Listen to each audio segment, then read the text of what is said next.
Hello there.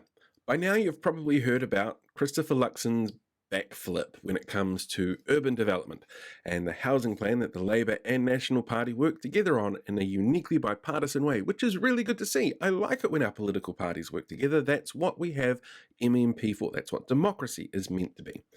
And as everybody knows by now, he kind of dumped them in the deep end, the National Party in the deep end, and his housing spokesperson and his deputy had no idea at the time, even though she worked on this particular bill.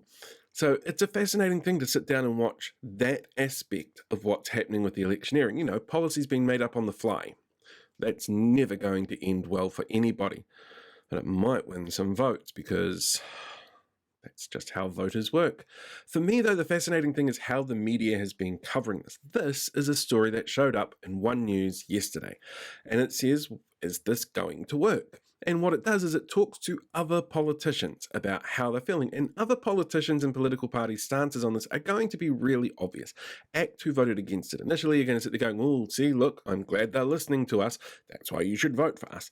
The left-leaning parties are going to sit there going, we'll just go back to the table and we're happy to talk about any possible changes. We want to fix this problem. It's fascinating to watch, but the person they didn't ask is an expert.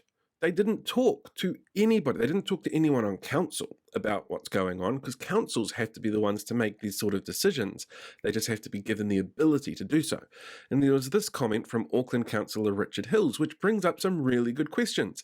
Like, if you open green spaces, what do you do about congestion or other infrastructure that's going to be in place because of this?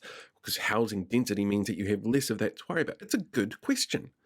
But no experts, no urban planners, no designers, nothing like that were brought into this particular media piece. And they should be. We should be asking experts, is this the right way to do this? Is this an option that we could put on like a buffet of options? Is there a reason to focus on this over something like denser housing? Let me know what's going on. What I don't like is the media pretending that the politicians are the only experts on this whose opinions matter. They're not. Not at all. But you don't know that by looking at the headline. The headline's misleading, and it's clickbaity, and it's an election year, which means we're going to see probably a bit more of this kind of clickbaity electioneering headline that isn't really what it says on the box.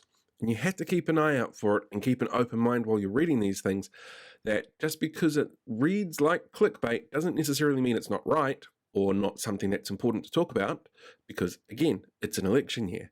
But it doesn't necessarily mean it's going to be what it says on the box.